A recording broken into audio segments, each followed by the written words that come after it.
Hello and welcome back to Shadowrun Returns. I'm Ariel from Ariel Hates Games, and I promise to never let a Let's Play go unfinished. The last time we played, we found another Ripper victim. Officer Aguirre had called us to inform us about this case. We met his sister, who's a shaman who's trying to talk to his ghost. But before we got to do that, Coyote talked to us and said that she thinks she might have found her cousin, who she's been going after. So that's where we'll start off.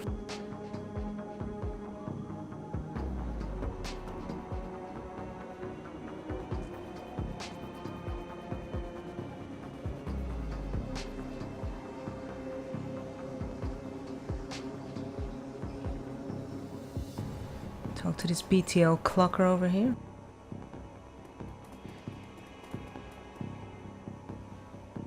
The orc looks twitchy, his eyes rolling in his head. He scans the three of you, looks past to see if there are any others, licks his lips and nods throughout as if going through some internal checklist. Hoi hoi, how you doing? Good day for a trip, ain't it? She leans in, whispers in your ear. This guy's a clocker, trades work time for chips. Part salesman, part lookout. Probably has a signal device for the guys inside. You want to go on a ride? You can forget you're a halfer for a while.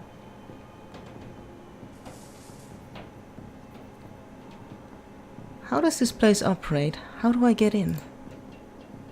That's the best part! It's a lab! They test the new stuff here, the hottest track.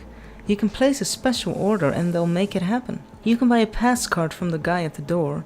It'll get you in and out anytime you want. Then you can buy a beetle and slot right there. Our guys guard you while you're chipping. Safest way, chummer. Safest way. Just let me in. I'll see you around after this. Probably see you lots. Oh, he's confident. Alright.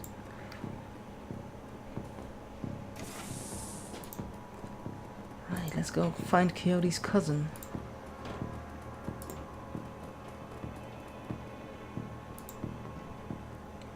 The woman is probably in her 30s, but hard times have aged her. She looks at you with concern. Don't do it, friends. Don't slot that dreck they're selling. BTLs are killers. Theirs most of all. You sound like you know from experience. She pulls her hair back to show you. No implant. Then her mouth tightens and her eyes well up in tears. I do. I know. Lost my husband, lost my son, my daughter. They use her. To record. Tears stream down her face.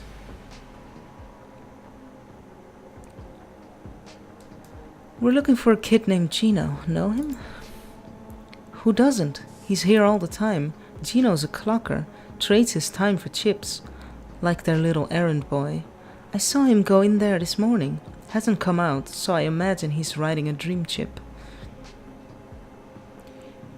Do you have a pass card to get in there? No, but Jamal has. My son's card.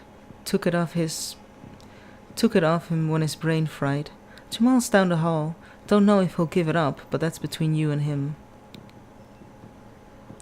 Got to go, thank you.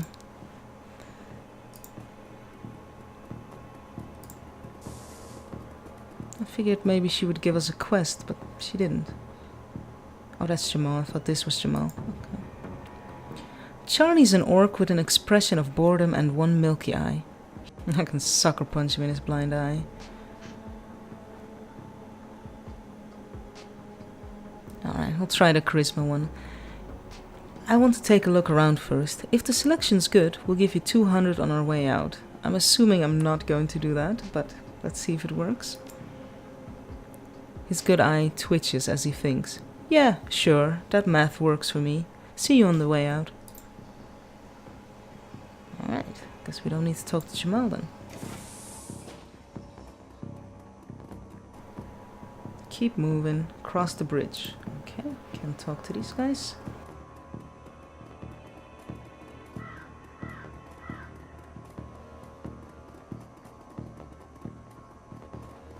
looks like a really bad place.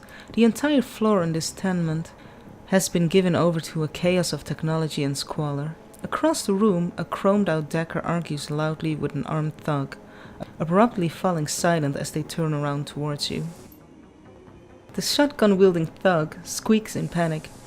"It's the crew that took out Stevie J's place. I told you it was only a matter of time." The man with the cyberdeck calmly speaks with a heavily digitized voice. "You messed up the wrong BTL, love. Aho.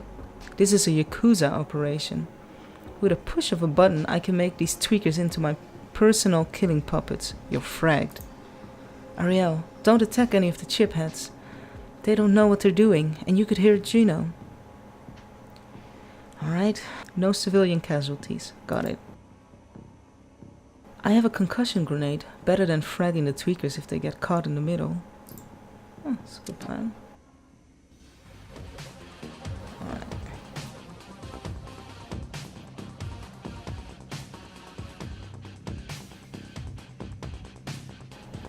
Okay, so there's no ley lines here. Oh, these things don't offer much. No, that's bad. Okay. I'll stand over here. Okay, so I can't hit her, so no AoE attacks.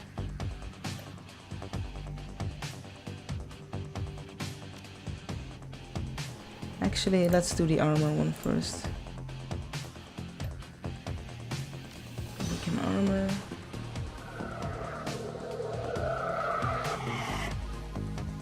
Nice.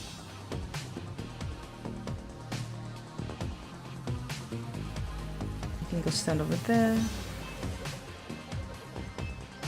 Melee characters. Alright.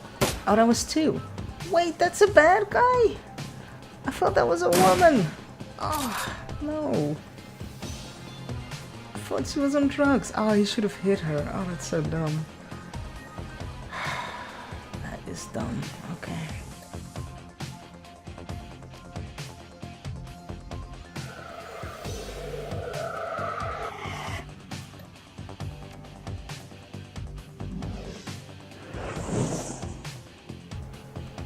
Well, you go punch her. Yeah. Wow. Come on. That was terrible. Maybe Coyote can finish her off.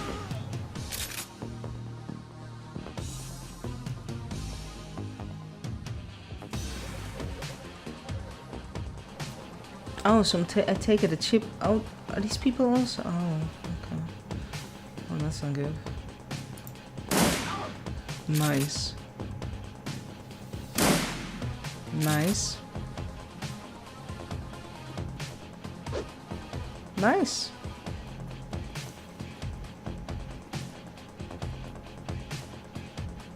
Oh, who are these people?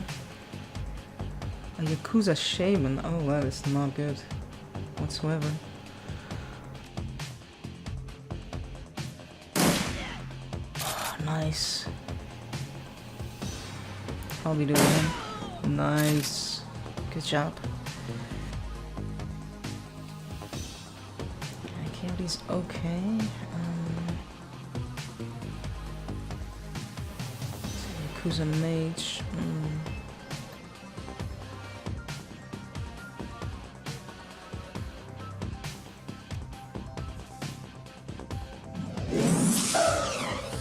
Wow.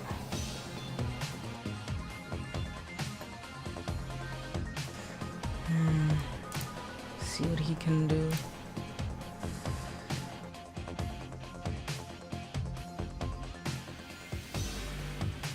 Yeah, so these are civilians though, aren't they?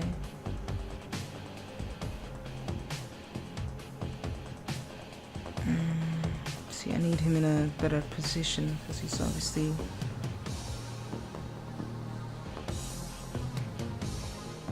That's 2. He'll be right in the open. Yeah, go for it, I guess.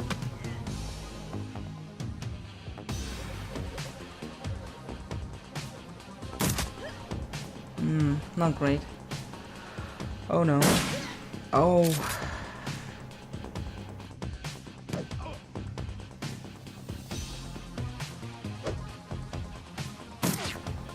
Okay, good, good. Still alive so far. Oh, that's not great. Okay. Heal myself. Get Coyote to reload. Get Paco to whack that mage.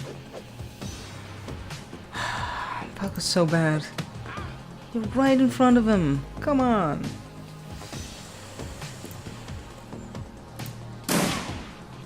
Nice. Good job, Coyote.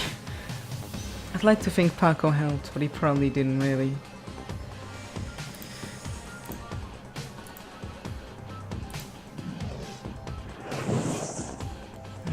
Not great. Oh, that was great though.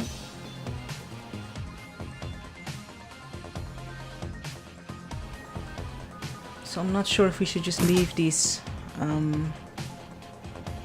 chipped up people alone. Oh god, Paco's so bad. You're just so bad, Paco. Why are you so bad?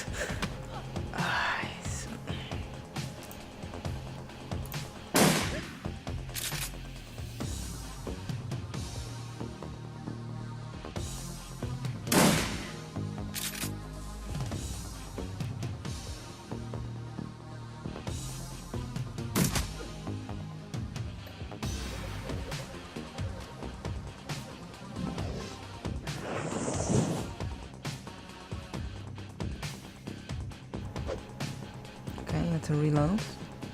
That's good. They keep missing, that's even better. Alright. Nice. She can still shoot. Oh no, okay.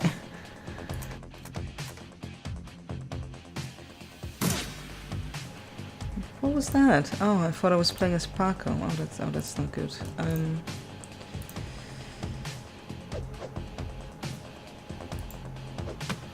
I hate this guy so much. He's so bad.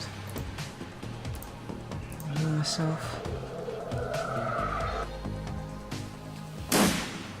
Nice. I'm not sure how he did that, but nice. Alright. Where'd he go? He's around the corner, isn't he?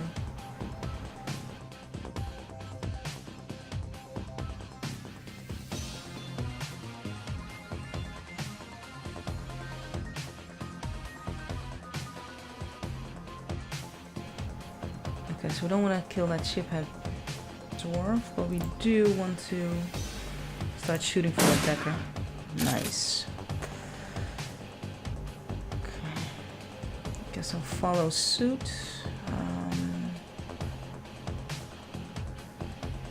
We'll stand over there. So now the other guy is over in this area, so.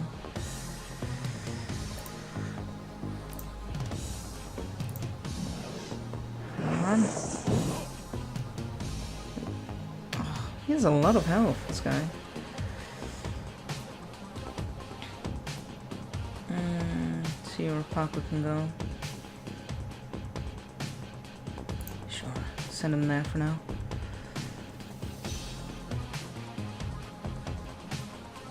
Oh, that's great. That is great for Coyote. Bye.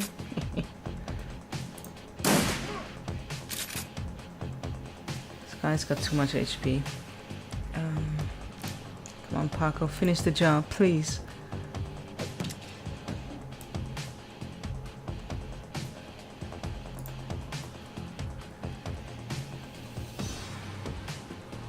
Better than live database management system. Well, I guess we'll forcefully end the puppet BTLs. They won't attack us anymore. GINO? GINO?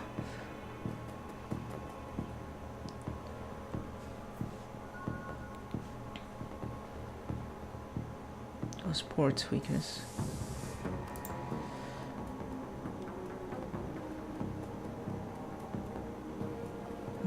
Could have done a better job if I knew decking, but I don't, so.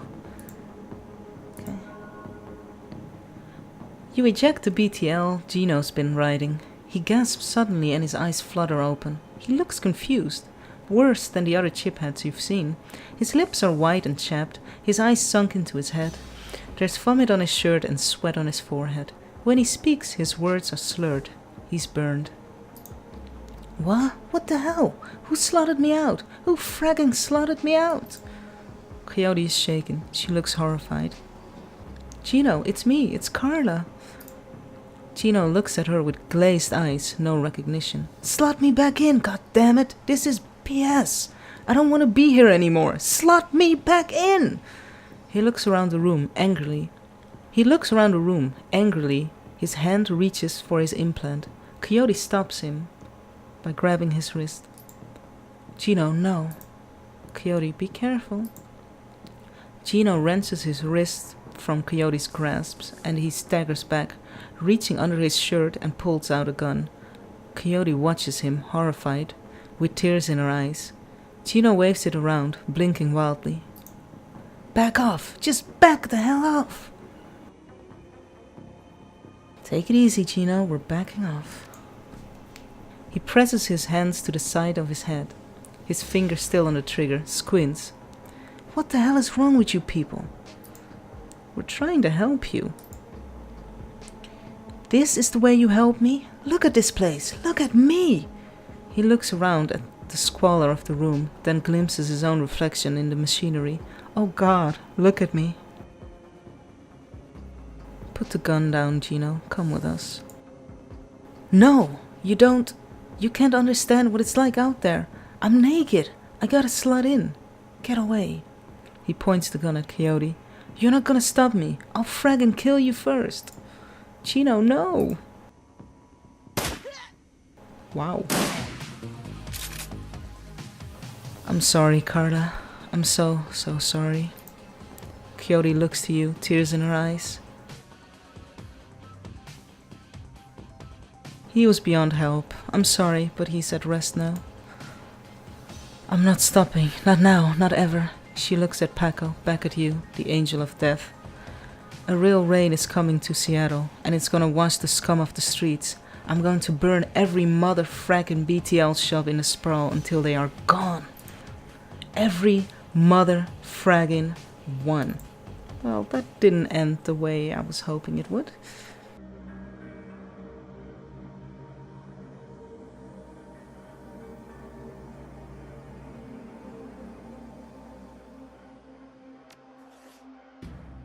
Shannon's plan is the best lead you've got to find out more about the Ripper, but getting back into the warehouse is going to require some support in case the drag hits the fan. The Seamstresses Union will have exactly what you need, a fixer. Finding this necessary middleman and deal broker is key to most plans involving Shadowrunners. A good fixer is worth the money. Alright. I guess we should go talk to the fixer. Oh.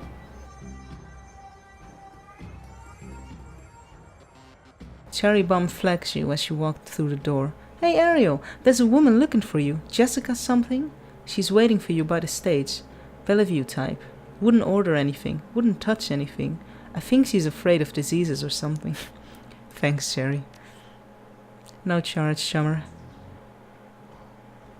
Why is the bar so empty? We don't get much action in the early afternoon, just a few salarymen slumming Touristville and hoping to talk to Madame Sinful and some die-hard regulars. Madame Sinful? That's what the downtown folk call Mrs. Kabuta. It's a Touristville thing. They like her to have a naughty name like that. Oh, is that guy still bothering you? You mean my ex, Shane? Yeah. No, he hasn't been in since last time. No calls or pages or handwritten notes either. Weird. He was so persistent. I guess he finally got the message. Maybe he'll find someone at the Universal Brotherhood of his and settle down. Gonna have a look around, thanks. Have fun. So was Van Grass the fixer? I'm very busy. You show me something worth my time, or you walk away. Oh, yeah. Data from the NTSB. Renraku would pay to keep it quiet, and Ares would pay to know what it is. I've got 800 Nuyen for something like that. I've got an etiquette. I know you'll double dip on this one. Make it 1,000. As long as you keep bringing stuff like this, sure. Nice. Okay. Full of life, with a quick smile, the man tilts his head and watches you approach. Hey lady, what's shaking? What's it to you? It's everything to me, Oma. We could do business. Time is money, I'm listening. You ever heard of the Nephilim Network? Of course you have. An in-the-know lady like you has to have heard of the premier merc team out there. You say so? We're a tight unit. We cost a bit more than the common rabble, but we're worth it. Okay. Should just go talk to Mr. Delilah, but let's talk to Jessica first, Sam's sister. At a glance, you can tell that Sam's sister Jessica is from a different world, the opposite of Sam in almost every way. Her suit is tailored, her eyes are sharp, and her style exudes authority. Mrs. Watts? Jessica what? She eyes you up and down warily. She does a good job of hiding it, but it's clear that she is well outside of her comfort zone. Yes, and you are? My name's Ariel. I used to work with your brother, Sam. I should have guessed. How's that? You look like the type. Seedy.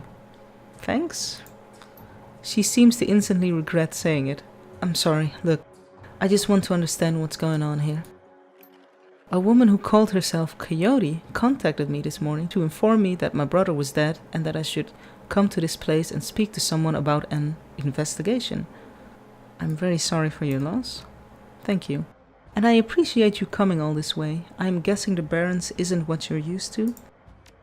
I must admit it isn't. None of this is. She then furrows her brow, regarding you more critically. You're not with the police, are you? I'm getting that a lot lately, but no. By the look on her face, she is clearly struggling with this. I'll be honest, I would just as soon put all of this behind me, and the fastest way to do that is through proper channels. Surely there's an official police investigation going on. Why not let the professionals handle this? I think they can use all the help they can get. But you must have better things to do than waste your time searching for whoever killed my low-life brother. First, Sam was my friend, and second, I'm being paid for my trouble. She seems genuinely surprised. Someone's paying you. I find it hard to believe that anyone who really knew Sam would put up the money. Who is it? I don't understand. It's called a dead man's switch. It triggered when he died. He set it up before his death, as a continuity. I like that one better. Am I to believe that my drunken slut of a brother hired you to find the person who killed him after he died? Her boardroom mask drops momentarily, and in a sigh she reveals a brief glimpse of real emotion. I left Seattle to get away from Sam and his BS. Now I'm back, he's dead, and I still have to deal with him. Jessica composes herself, and in a breath, the mask is back in place. Listen to me, Ariel. You seem like a decent person. I'm trying to move on with my life. Our mother killed herself last year, and Sam... Well, Sam was Sam, you know. I've worked so hard to put my family issues behind me. I don't want to see this drag on. I would love nothing more than to give you closure, and quick. I appreciate that, but I think I'd prefer to just let it be. No one else needs to get hurt. Your brother had my back when I needed him. I can't walk away from this. Are we talking about the same man? My brother was worthless, Ariel. Worthless. He used people. She sighs. She's done. Never mind. I can see that you are not going to let this go, and I respect that you are honoring my brother's memory in your own way. But I hope you can understand how emotional this is for me. Jessica's demeanor instantly changes, from reluctant to helpful in the span of a single meditative breath. Maybe you can do things in a way that the police can't, and maybe I can help. What do you need from me?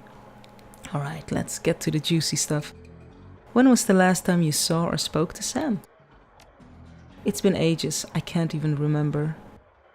There was a note on Sam's body. Sounded like an apology, an offer to meet up and bury the hatchet. It was signed Jessica. I wrote many such notes in the beginning, but I haven't made such an effort in a long time. I don't know why he would have kept it. Where were you on the night of Sam's murder?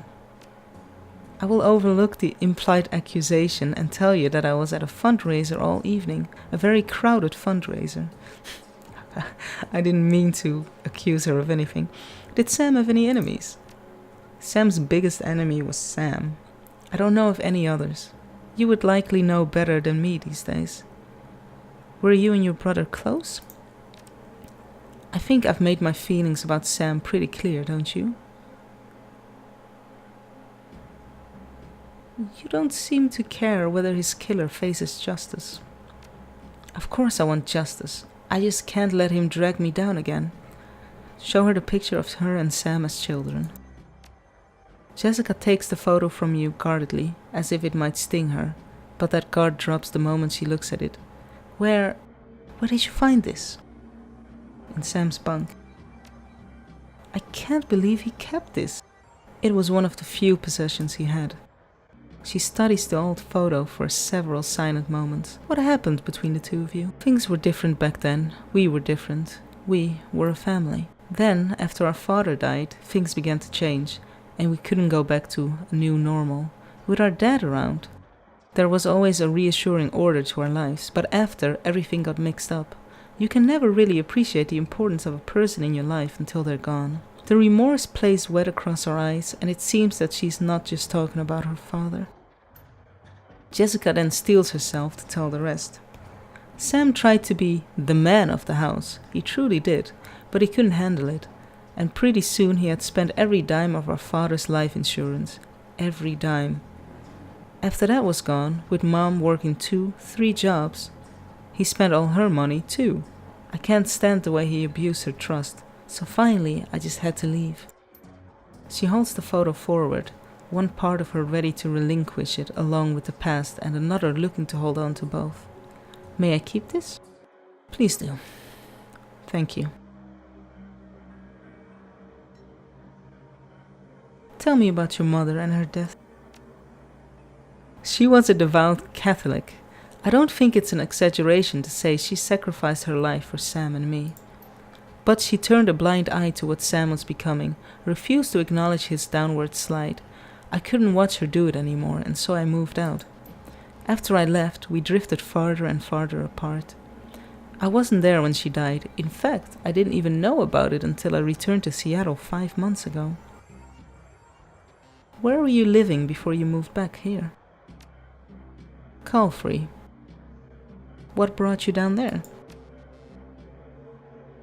It was less of what brought me there than what made me leave here. I felt lost in Seattle, so I moved to California to see if I could find myself. I figured that's what Calfrey stood for. And did you? Actually, yes. While I was there, I developed a whole new outlook on life, a vision for what the world would become, and I came back here to help make it happen. I've taken up enough of your time. Thank you, Mrs. Watts. Just as well, I need to go back to the office. But before I go, you should know that I'm re-entering my mother's body tomorrow. Don't know what that means. And I'm arranging to have Sam buried with her. The funeral is tomorrow at Our Lady of the Blessed Sacrament, 7 o'clock. You're more than welcome to attend. Wouldn't miss it. Goodbye, Ariel. I hope you find what you're looking for. Stay safe. Okay, that's good. Talk to Jessica. Got some information. Alright, let's go talk to Mr. Delilah. Although I would like to take Coyote with me, so let's talk to Coyote first. Coyote is wiping down the back bar. She doesn't stop when you approach, keeps her eyes on her work. Hey. You okay? Yep, fine. Okay, she's not okay. Listen, Ariel, I don't want to talk about what happened with GINO, okay? What's done is done. GINO's dead, I'm alive, and that's all there's to it. It's the Baron's, right? Nothing more to do or say. I'm going to be looking for work, your kind of work, so if something comes up, keep me in mind. I will. Okay, I gotta do this now. This afternoon checklist isn't going to finish itself. Look, I'll gladly take Coyote, as long as Paco doesn't come along with her. Dude, it's terrible. Maybe he'd be okay if he had a gun. If you are talking to me, there is a business. Yes, Mr. Delilah, I have a need I think you can fill. Of course you do. That's why you came back. Street talk is that you are tracking the Ripper. What can I do for you, Ripper Tracker? I need to put a crew together. You got scratch or are planning to pay me out of your earnings? How much is this going to cost me? Well, for your speed, hired help will run you up to about 1,200 a head. If you start taking tougher jobs, well, the more experienced the runner, the higher the rates. I guess I'll pay a percentage of what I earn? Screw you, I don't speculate. Well, why was that an option then? Okay, in that case, I'll pay them up front. Jeez. Excellent. We agree on terms. I've got some runners on call if you got any special requests. Yeah, I'm ready to go. Let's see them. About time you showed up. Looks like we weren't the only ones who wanted to take advantage of the situation. A bunch of mercs have locked down the area. I don't think they're here for us, though. My guess is that there's something worth a bit of coin left in that warehouse. Shouldn't be much of a problem. Come on, I just got this awesome team. Well, it was for Lone Star. They're all dead. Oh. Hope you're a better shot than they are. I hope so too. Alright, we'll leave it here, guys. Thanks for watching. Check in next time to see how this run is going to go. It's been an exciting journey so far, so I hope you'll join me for the next episode. See you guys later. Hey there! Thank you for watching my video. If you enjoyed it, and I hope you did, please don't forget to like, comment and subscribe. Also, you can click the nifty looking bell to get notified whenever a new video is uploaded. Till next time.